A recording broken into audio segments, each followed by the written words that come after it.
Alright, I decided to not just put the answer on the screen. I thought it might be a good idea if we had a chat through this one. Now, we've got our function call, and part of me thinks that this generating the backs of the cards could be a really good function. However, I don't want to make it a function straight off the bat, and it's given me quite a food of thought. I'm going to start by just creating it as if it was exactly as it says in the data flow diagram.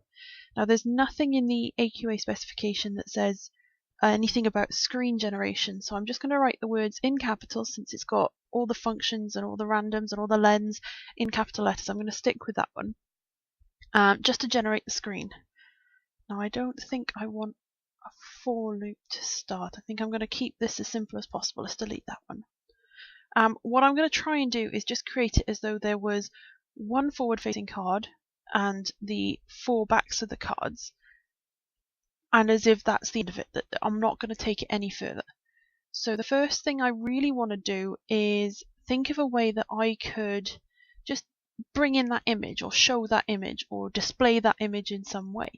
The closest thing that we've had so far is read file.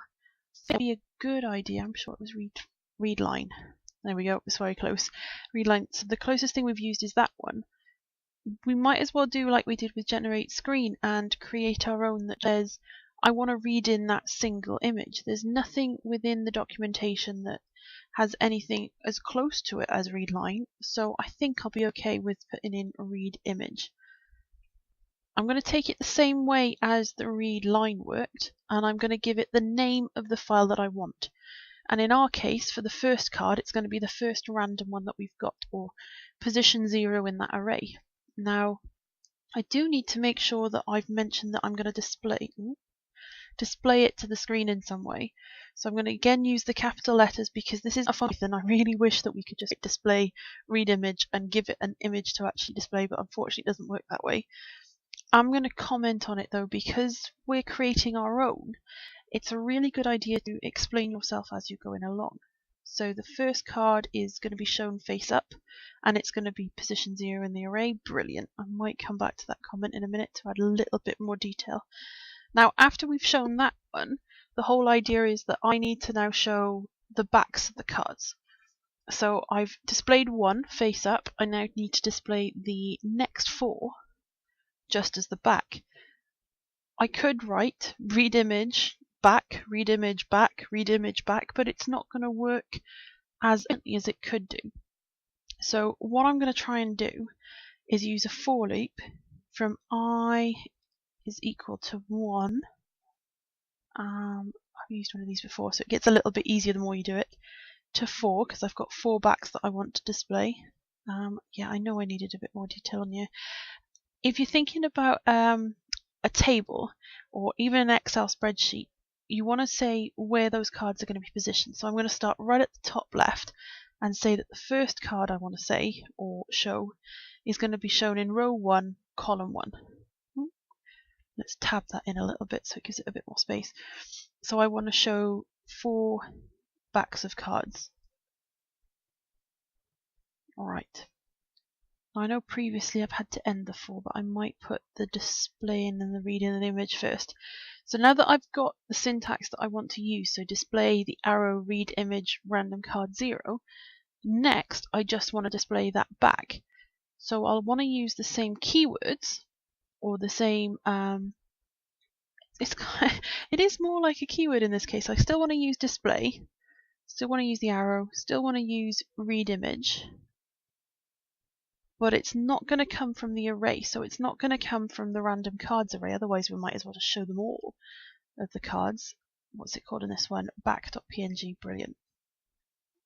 Back.png, close bracket, awesome. Now, to match the same level of detail that I've had previously, I'm going to add a comment to it, and it has to, I already displayed above that I was going to say the 4 backs of the cards. Definitely end that 4 though. It's one of those things that I would definitely forget as I go through. We want to talk about the rows and the columns. So I want them all on the same row. So they're all going to be in line with each other. And the column's going to change from 2, 2, 3, 4, 5. So it's going to be across the top. Right, and close that bracket.